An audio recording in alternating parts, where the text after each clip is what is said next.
సరే నేను గంభీరంగా మౌనంగా చూస్తున్నా. నేను కొడితే వట్టి కొట్టు నాకు అలవాటు లేదు కదా.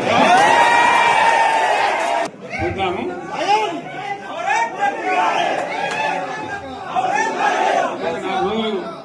కానీ అన్నట్టుగా నేను చూస్తా ఉన్నా. కానీ మనోళ్ళందరూ కూడా ప్రతిపాదిస్తున్న ఏంటంటే, ఒక సంవత్సరం జరిగిపోయింది, సంగమేశ్వర ఆన్నే పన్నది, బసవేశ్వర ఆన్నే పన్నది, పాలమూరు ఉత్పత్తుల పథకం ఆన్నే పన్నది, కాళేశ్వరం అట్లనే పెడుతున్నారు.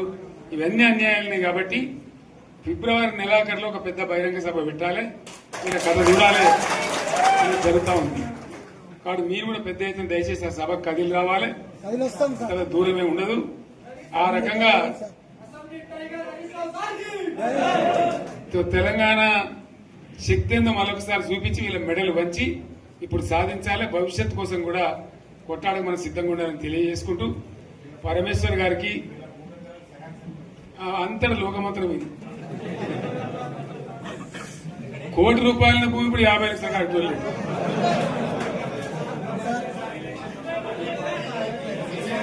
ఈ ఒక్కని బాధ ఒక ఆయన వచ్చింది, మన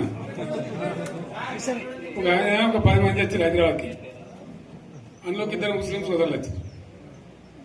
साहब सो तवा हो गया, इफलासी मुफलासी बच्चे क्या दबे होगा, तुम्हारा क्या हुआ बहन, तुम्हारा क्या हुआ, तुम हैदराबाद में तुम लोग हैं, मेरा कारोबार है साहब, मेरा छोटा मोटा कारोबार है, होटल भी है, 70% गिर गया है। हर कोई पूछ रहे, हर कोई केसीआर को याद कर रहा है सामान. వాళ్ళు మాట్లాడుతున్నారు. ఎక్కడ ప్రతి ఒక్కరు భూముల ధరలు పోయినాయి, మన్ను పోయినాయి, మసాలా అన్ని పోయినాయి.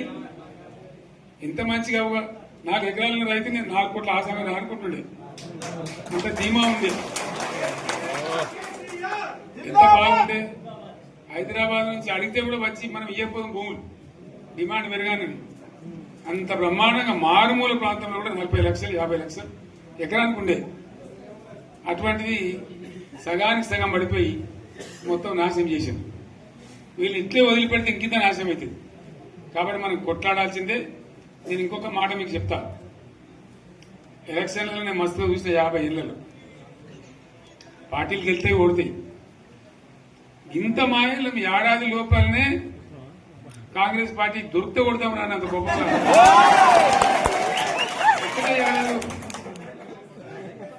ఇంకా వాళ్ళ పొంద తెలివికి నిన్న వారి పార్టీడే మంది పెట్టలు అదేందో పోలింగ్ పెట్టిన వాడు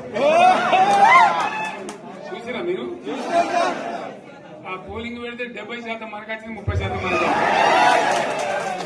వాడు పెట్టింది మనం పెట్టింది కాదు. 75 ఇది పరిస్థితి. అదే నేను ఏమంటున్నా అంటే,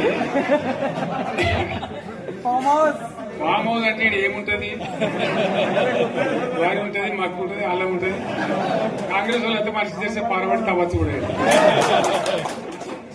లంగత. దీన్ని ఫామ్ హౌస్ అని మనం బదనాం చేసి అంతే కదా. నేను ఏమంటున్నా అంటే, అన్ని మప్పులు వీడిపోయినట్టు ప్రజలకు అన్ని తెలిసిపోతున్నాయి. మంచి ఏంది, చెడ్డ ఏంది, ఏం జరిగింది అన్ని ఇంకా ఘోరమైతుందని చెప్తున్నా. వీళ్ళ తెలియదక్కతనానికి ఏమైంది? నిన్న మొన్న రిపోర్ట్ వచ్చింది. Comptroller and auditor general of India అని కాగ్ అంటారు దాన్ని. కాగ్ రిపోర్ట్ వచ్చింది. పోయిన సంవత్సరం మన గవర్నమెంట్ లో వచ్చిన ఆదాయం కంటే 13,000 కోట్ల రూపాయల ఆదాయం తగ్గిపోయింది. ఇంకా మార్చి పోయే వరకల్లా ఇంకో 3-4 కోట్ల అవుతుంది. అంటే 15,000 కోట్ల ఆదాయం పోతుంది.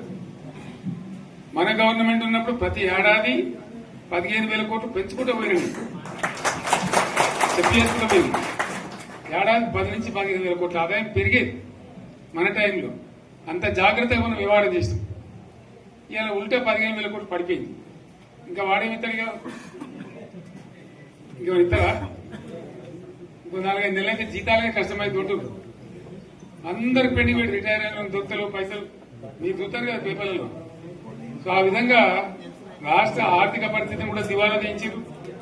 వాళ్ళతోనేం కాదు, 100కు 100% ఇప్పటికే ప్రజల నిర్ణయానికి వచ్చిండ్రు. డెఫినెట్ గా రాబోయే గవర్నమెంట్ మనదే అని అనుమానం కూడా అవసరం లేదు.